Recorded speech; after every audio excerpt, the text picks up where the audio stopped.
I'm Jana. And I'm Carol. And this is the Real Talk Recreation Therapy Podcast. On this podcast, we talk about real experiences and real research that back up the use of recreation therapy as a method of treatment for a variety of populations. We try to keep it real as we address concerns and successes that we and other recreation therapists have had as we all navigate this awesome career field. We don't have it all figured out, but one thing we know for sure is everything gets a lot easier when you can talk it out with a friend.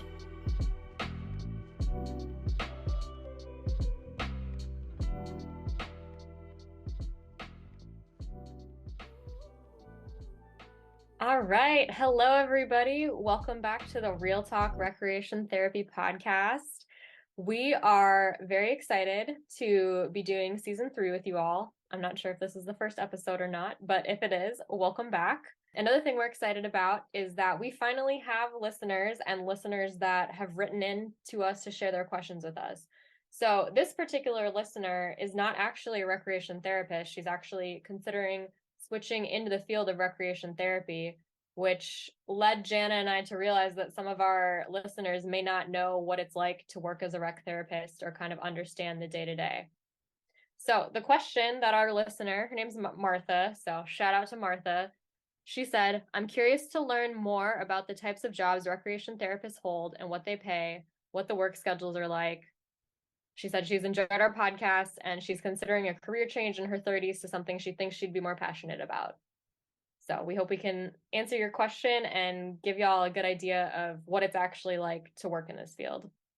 Yeah, we're super excited. So starting with the types of jobs, go back from that first. When I started working, or when I first started hearing about recreation therapy, I was working in behavioral health. I was working with teenagers and young adults in wilderness and residential therapy programs. And so my view of what recreation therapy was originally was kind of like a drug rehab counselor that does fun activities, was kind of how I summed it up in my head. But actually, NCTRC, which is the governing body.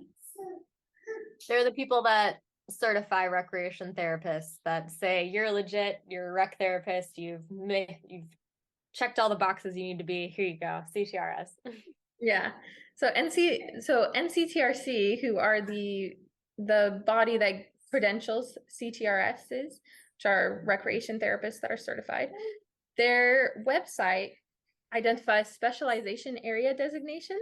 And so not just behavioral health, but adaptive sports and recreation, community inclusion services, developmental disabilities, geriatrics, pediatrics, and physical medicine and rehabilitation. So those are populations that recreation therapists work with all over the country. So quite a bit more than just behavioral health. And then within those areas, we kind of just created a quick list of settings that we have worked in or we've seen other recreation therapists work in.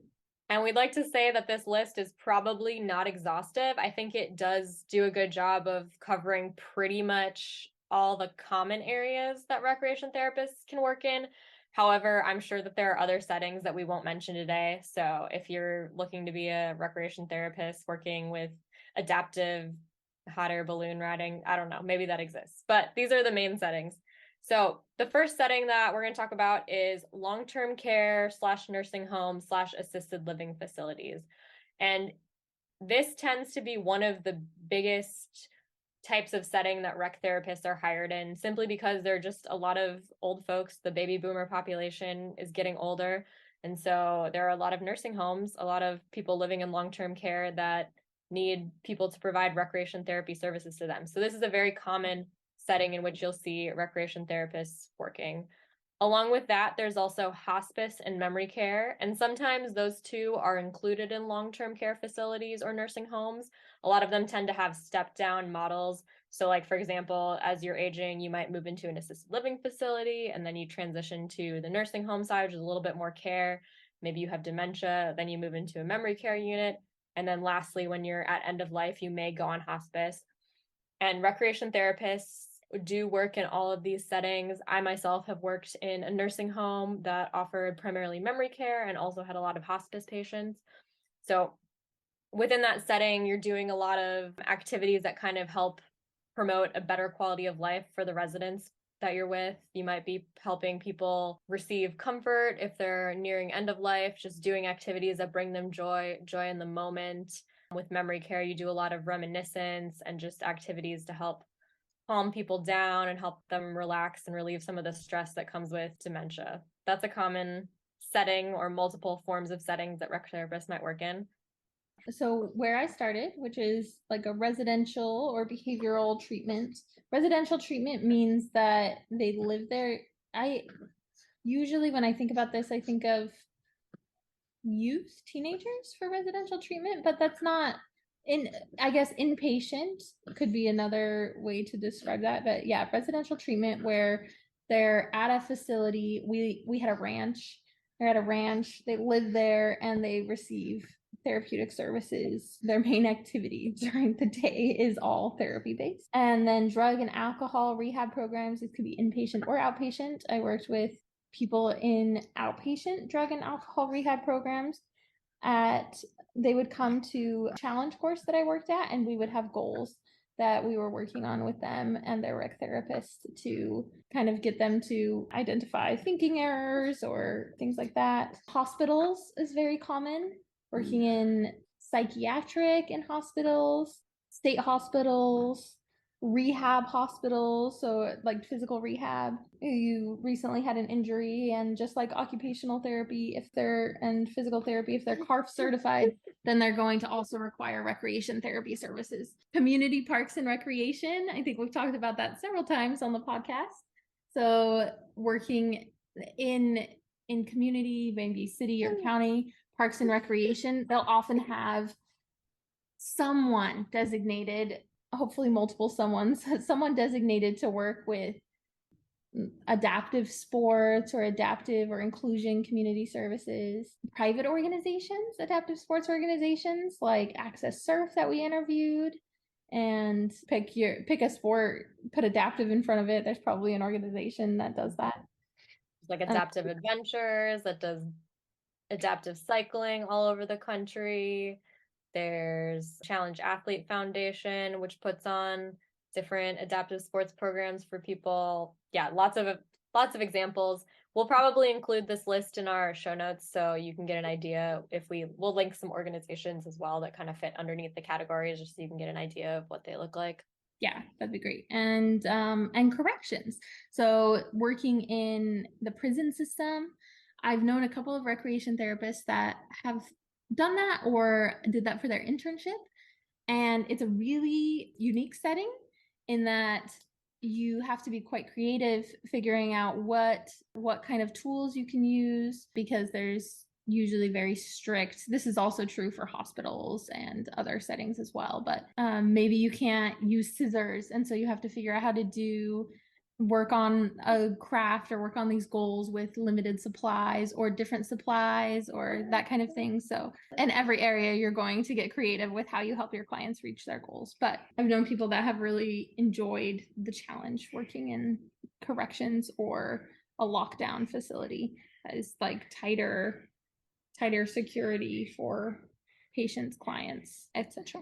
Another setting, one that I actually had my first job as a recreation therapist in, was the in-home and community-based recreation therapy setting.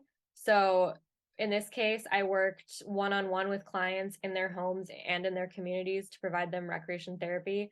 And this work setting is really cool because oftentimes you can kind of set your own schedule. You kind of work with your clients to find times that work for both of you.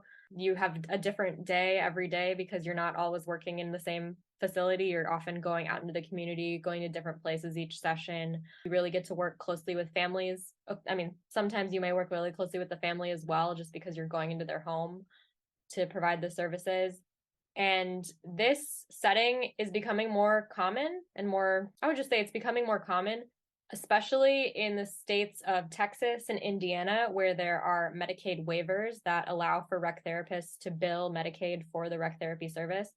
However, there are some rec therapists that are kind of starting their own private practices, and they've been able to find ways to be paid, whether that's through private pay of clients or billing Medicaid, or we've even heard of rec therapists somehow billing automotive insurance to be able to have their clients pay for the rec therapy services. So very cool, very exciting field. I myself am kind of interested in what it would look like to start a private practice and to be able to kind of work in that community-based and in-home, more natural setting with my clients. So that is a potential setting that you could work in depending on where you live and how motivated you are, if you want to be kind of an entrepreneur or kind of working on your own. Yeah, it's very exciting to be able to work with people in their own environment. So that's really cool. Another area is TBI, traumatic brain injury recovery / stroke recovery.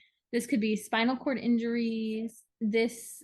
There are several rehab hospitals, again, like CARF certified rehab hospitals that will help individuals as soon as they are injured with recovery. And then there's also, I guess, like step downs from that, where maybe it's not a hospital setting, but also working with people who have just had recent injuries or illnesses that have changed the way that they do recreation. And so you can work with people in recovery with that, which is another really cool field and another really cool area to just help give hope after such a traumatic experience. Developmental disabilities. This is a population, but we put it on here because there's so many different, I guess all of these could be included with developmental disabilities. Community settings where you're working with individuals with developmental disabilities, school settings, all of these, the opportunities to help them reach their goals through recreation be really rewarding. Making sure that they are included in community recreation programs, community parks and recreation. So I guess it kind of goes up with everything, but just wanted to include that along with the physical injuries could be developmental disabilities. Is there anything else you want to add to that one, Carol? Working with people with developmental disabilities, you could be doing it in their homes, you could do it in their communities, you might be helping them learn how to navigate the transportation system so that they can go to their job or go to their sports practices. You also might be providing social opportunities for people with disabilities to get together with other folks with disabilities. I know I have a cousin who is very involved in her community's recreation therapy program, and she herself has developmental disabilities, and she will have regular dances and go bowling and do exercise classes and do craft classes, all with her friends who also have disabilities. So it's kind of a cool place for her to find that community with people that are similar to her. She also gets chances to go out into the community and kind of be a part of that despite having a developmental disability. So that's a cool setting / population that you may get to work in as a rec therapist. And that kind of goes into our next setting, which is camps. Now, camps is just the setting. There's a camp for pretty much any type of disability. There's camps for people with developmental disabilities. There's camps for veterans to kind of help them work through all the different struggles that they're going through. But if you love the outdoors and you love outdoor recreation, then a camp setting might be something that you would be interested in. Sometimes rec therapists get to be program directors at camps, especially camps for people with disabilities. So you might be able to plan out the therapeutic programming that a summer camp offers or a year-round camp. Bradford Woods is a well-known camp for people with disabilities that is in Indiana, and we'll put a link to their website. They've got a lot of rec therapists involved there. So if you're interested in that setting, that might be a good model to look at to kind of get that idea. Yeah, for sure. And I guess along with that, it just made me think of the wilderness therapy, which the one I worked in they didn't have recreation therapists per se, but I knew of wilderness therapy programs where they did have recreation therapists. So that's kind of like long term. Most of our clients were there from 8 to 14 weeks out in the wilderness, learning survival skills that complemented therapeutic. It was kind of like a residential treatment, but not residential, I guess. So a lot of behavioral health, also kind of a drug and alcohol rehab. But then there were I would say it was mostly, it was behavioral health. There may be programs that work with like developmental disabilities, etc. But yeah, that's another, camp-like outdoor setting. Definitely a big one. Yeah, and very big in the western part of the country. If you want to go to Utah or Colorado, you can find quite a few wilderness therapy programs out there to be a part of. Yeah, for sure. Shelters. So this can be for people in crisis in shelters, women and children shelters, providing community resources. I don't have a lot of experience with this setting, but community resources, making sure that they have everything they need to restore wellness. And then military is a big one. Federal government is a huge employer of recreation therapists. And there are so many different areas within military under that umbrella that you could work. Like Carol and I worked at the Soldier Recovery Unit. There's 14 of them throughout the country. One of them was in Hawaii, but currently, last we knew, there were 14 of them throughout the country that had at least one recreation therapist at every setting, often two. And that was with Army specifically. Yeah, so within the military, so you can work with military, think like active duty people that are currently serving in the military, to provide them with recreation therapy. A lot of times that looked like adaptive sports or community integration after an injury. You can also work for the Veterans Administration. So that's working with people that have separated from the military. They're now civilians, they're veterans. Working with veterans, you can work with people from, you know, right around just young adulthood all the way up to 100 years old, because the VA has inpatient programming where recreation therapists work. They also have outpatient programming. They do a lot of adaptive sports. They also have nursing homes. But if you really enjoy working with the military, then checking out one of those organizations might be a great setting for you. Another thing that's nice about the VA is because it is a federally funded job, the pay is often a little bit higher for rec therapists. They tend to pay rec therapists better than a lot of other settings for rec therapy. Also, it's fairly steady work, and they're kind of more transparent about what they do pay you for your job, just because they legally have to post what it is that their pay range is for you. So something to consider working as a rec therapist, that working for the Veterans Administration might be a really good option for you. There's quite a few recreation therapists working for the VA. Yeah, if you're looking at any government position, whether it's city or federal, expect that the process may take a little longer, but it is very rewarding. And I would also say that a lot of the areas that I have ended up working, a lot of the settings I ended up working, I wasn't sure if I was like cut out for it. I wasn't sure if I was cut out for it or if that would be best for me when I was in school. So I just say, don't knock it till you try it. Or don't put yourself in a box and say, you know, I'm only good at kids or I'm only good at hospital setting. You may find that even though you don't have experience with military or corrections or developmental disabilities or whatever it is for you, you may find that it's a good setting for you.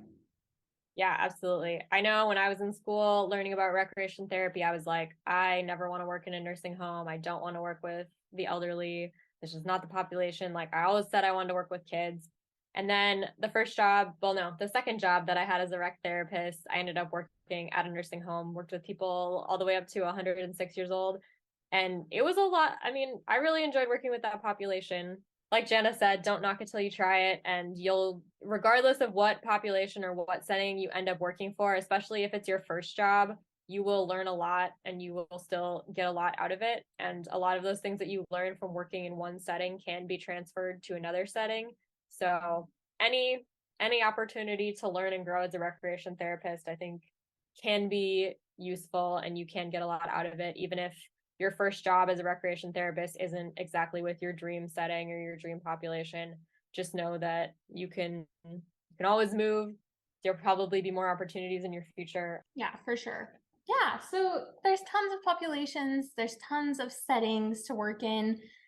Actually finding a job may be a little tricky, especially if you do have like your dream, right? You have like the one setting in mind that you really want to work in.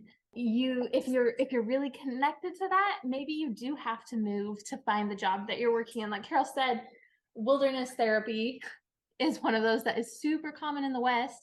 And I do know of some programs that are in the Midwest and on the East Coast, but they're fewer and far between. So if you're working in Arizona or Utah, might be easier to find, but maybe in other areas of the country, maybe if that's your dream, maybe you set a plan to be okay with a move. Yeah, definitely. So for people that live in more rural areas, just like most jobs, there are usually fewer opportunities than if you were to live in a more urban, more populous city, just because, there are more jobs in cities, there's more jobs where there's more people.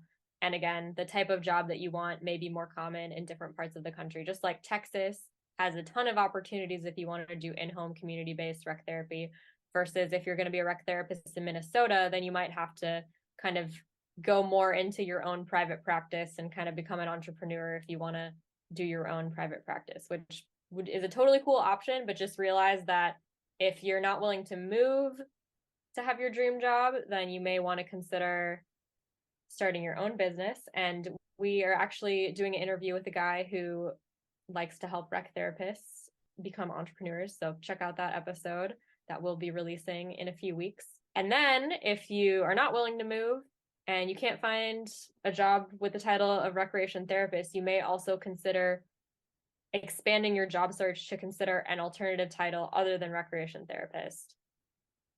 Yeah, right. So maybe your title isn't recreation therapist, but there are a ton of different things that you can put into that job search and get basically the same or exactly a recreation therapist. So for example, when I first graduated, finished my internship, I went to Hawaii and I was looking for a job, and the employer of the soldier recovery unit posted a job for an adaptive reconditioning support specialist. And I had just been searching adaptive sports because there wasn't a lot. When I searched recreation therapist into the job search, there weren't a lot of options available on the island.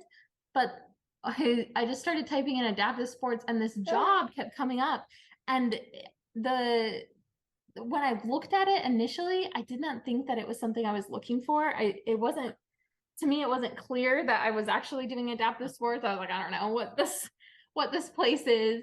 But I finally just sent in my resume, super easy, just send in your resume. And when I got an interview and toured the facility, I realized it was exactly what I was looking for. And so even though it wasn't the title of recreation therapist, it was doing the work of a recreation therapist and work that I was passionate about. Yeah. And for those of you rec therapists who are kind of new to the field, that are kind of feeling it out, if you're at all concerned about whether or not your job title will allow you to recertify, because I know we've had the worry, like I think Jana, you and I have talked about this, worrying about, okay, we have to recertify as rec therapist every 5 years.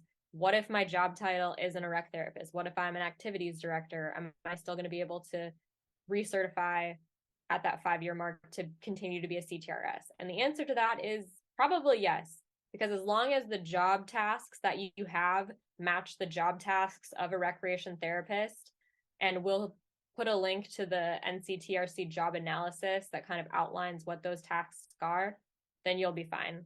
And NCTRC also isn't super picky about it.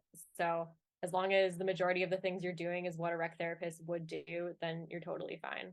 So some of the alternative titles to recreation therapists that you might want to consider in your job search will include things like activities director, recreation coordinator, life enrichment coordinator, activity therapist, wellness coordinator, recreation specialist, inclusion specialist, certified activity professional, and there may be others. I don't know, Jana, can you think of any others that I didn't touch on there? I think if you just start typing it, like you could type in developmental disabilities, you could type in autism, you could type in, like if there is a population that you want to work with, then outdoor therapy, like just start typing in the kind of things you want to get. And maybe it's not the job title that you're looking for, but it could lead you. Like I typed in adaptive sports, right? There's like, it wasn't a title, it was just an area. And sometimes even though the job title isn't recreation therapist, I have seen where the job title will be like activities director or program manager, but then one of the qualifications for that job position is to be a CTRS, a certified therapeutic recreation specialist. So even searching CTRS sometimes can be a good way to find jobs that you're qualified for that may have a title other than recreation therapist. So don't count that out, especially if you're having a hard time finding recreation therapist jobs that are within the area that you live. Okay, so Martha also asked about what a typical schedule for recreation therapists are. So if you do not like working nights, there is a good news. You will probably not work a grave shift as a recreation therapist because we do recreation and we want people to sleep at night. And so you'll be working during daytime hours, 8 to 4, 9 to 5, 40 hours a week, maybe. Like in many settings that could be the 8 to 4, 9 to 5 might be different depending on the setting. When I worked at the City of San Diego Parks and Recreation, they encouraged me to be willing to work on weekends. And we worked on weekends at the city because that's when people can recreate, right? Like that's when they have time off. And so we worked evenings, we worked weekends. It was still 40-hour work week, but it was quite different every week. Like maybe I have like Tuesday morning off, but then I work Friday night, Saturday night. So you recreate maybe when other people are working in some settings. And so like community settings, camps, like when I worked in wilderness therapy, it had an 8-day on, 6-day off schedule. And so you're working constantly for 8 days and then you have 6 days off. And but that wasn't necessarily what the therapist schedule was. And so anyway, just many settings, the long-term health, residential, those were more of a typical workday schedule. So I guess it really kind of depends. I've had a lot of 40-hour full-time jobs where I worked Monday through Friday, 8 to 4:30, and that was kind of typical. However, there was usually a part-time person who worked on the weekends. And again, if you're working at a facility where people are living, they may have you working in the evenings, not overnight, but in the evenings just to provide recreation in that evening time. Also, when I worked as an in-home recreation therapist, my schedule was very varied because I was working with clients and it was kind of working around both of our schedules to find times that worked well for both of us. So during the summer, I worked with my clients during the day, but because I was working with kids, when the school year came around, all of my client hours switched to after school hours. So again, like Jana said, it just depends on what the setting is you work with, what the population is that you work with. If you work for the federal government, often you have every federal holiday off. So that's kind of a bonus there. But things to consider. The nice thing is it's not like a nursing schedule. So you're not going to be working overnight, like Jana said. So that is good. But I feel like as long as you know like what you kind of want your free time to be like, you'll have the ability to find a job that kind of works with that, with whatever schedule you're open to.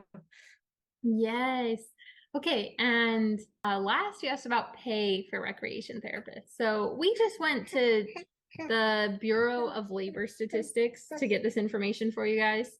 Yeah, so according to the Bureau of Labor Statistics, the average hourly wage, and again, this is the median, so think 50% of rec therapists working across the country make about $24.68 an hour.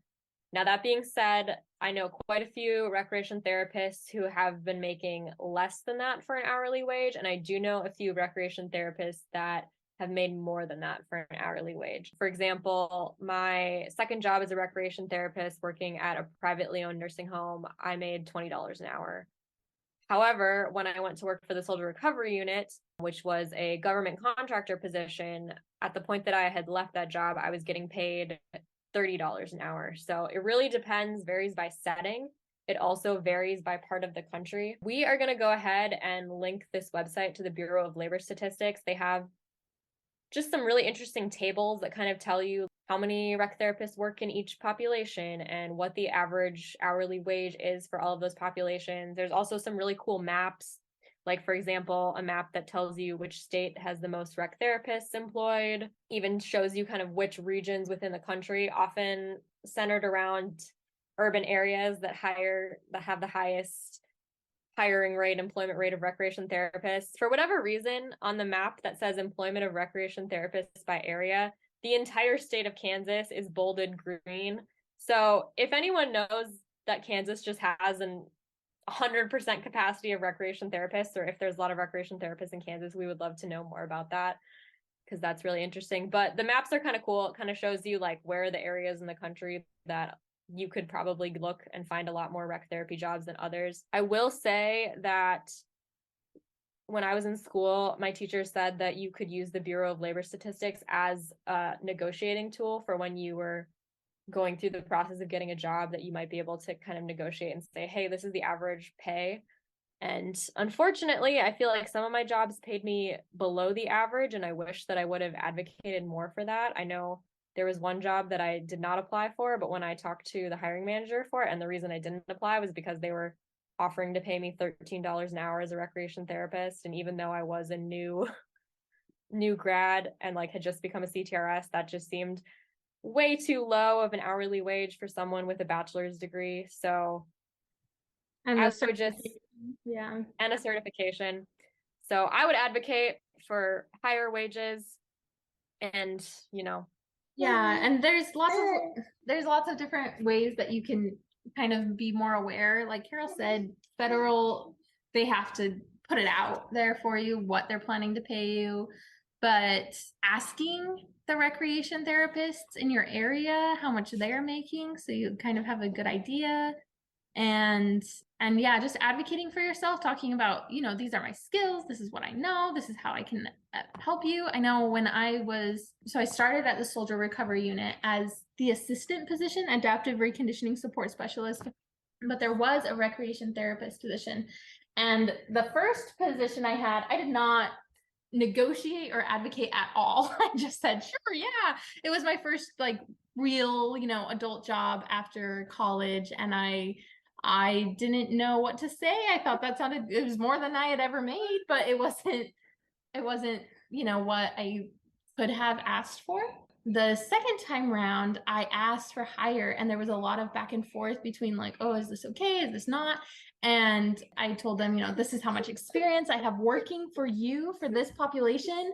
I've gotten certified as a yoga teacher. I know, like, I've gotten archery certified. So I just gave them these certifications and advocated for why that would be helpful. That's some tips. Also, I guess those are my tips for trying to advocate for yourself.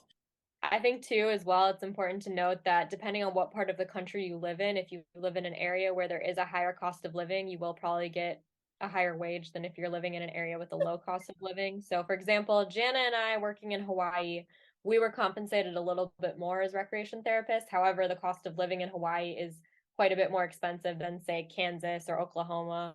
Versus like jobs in Oklahoma, you might see more $19 an hour, but then you realize the cost of living is a little bit lower. So that kind of becomes more fair. I would say, however, I've seen a job posting for a rec therapist where the pay was $11 an hour. And just for the entire like profession of rec therapists, I feel like we shouldn't take those jobs unless we have to, because if we are willing to let people pay us so low, like it's just going to be a habit. Not that rec therapists are getting paid that low, but like just advocate, like push for more pay, because you are certified, you have worked hard to get that certification and these qualifications, and a lot of you have really good experience and provide a lot of value to your job. So believe in yourself, know that you have worth, and I fully support you getting paid lots of money per hour because you deserve it. Yes, and we understand if you're in a situation where you're like, I will just take it. We understand, but yeah, you guys are worth a lot, so know that. Yeah, we're trying not to be salty here. I think we did a good job of it, but it just kind of irritates me when rec therapists are underpaid and underappreciated because people think that, oh, you're just the fun person and therefore you don't do a lot of hard work.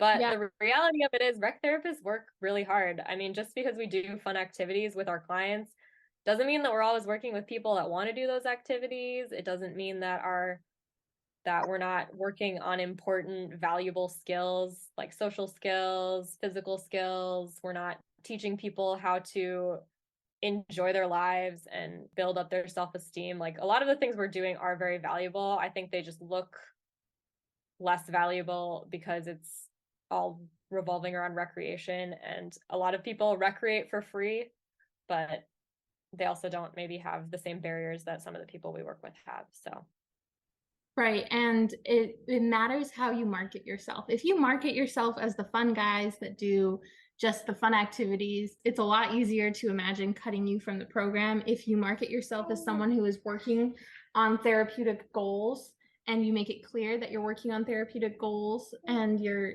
doing the work of a recreation therapist to assess and implement plans to help people improve their lives and change. Then it's going to look very different when they're trying to decide how much you're worth, right? So that is a whole area that we could definitely get into, is how to market yourself so that people take you seriously, and administrators, because Carol and I and most of the people that we've interviewed on this podcast did not know what recreation therapy was before they entered the field, or before they had, one job where they got to interact with them. And so think of that as well with your administrators, with your bosses. Like, maybe they don't know what you can offer them, and you get to be the one that clears that up for them and shows them, this is what we do, and this is how we do it, and this is why it's valuable to you. So I'm just, I have so many thoughts about that. So yeah. Yeah. All right. So we hope that this whole podcast kind of gave you a little bit of a better idea of what it's like to work as a recreation therapist, where you can work as a recreation therapist, what kind of schedule you'll have, what kind of pay you'll have, just kind of giving you the lowdown for anyone that's considering starting a job in this field and wants to know a little bit more of those logistical things as far as starting a new job goes. So shout out again to Martha. Thank you for sending in your question to us. And anyone else, if you ever want to send in a question or a comment, or you just want to say hello, you can send us an email at realtalkrectherapy@gmail.com. And again, we'll have a lot of resources on our website. You can go check that out at www.realtalkrecreationtherapy.com.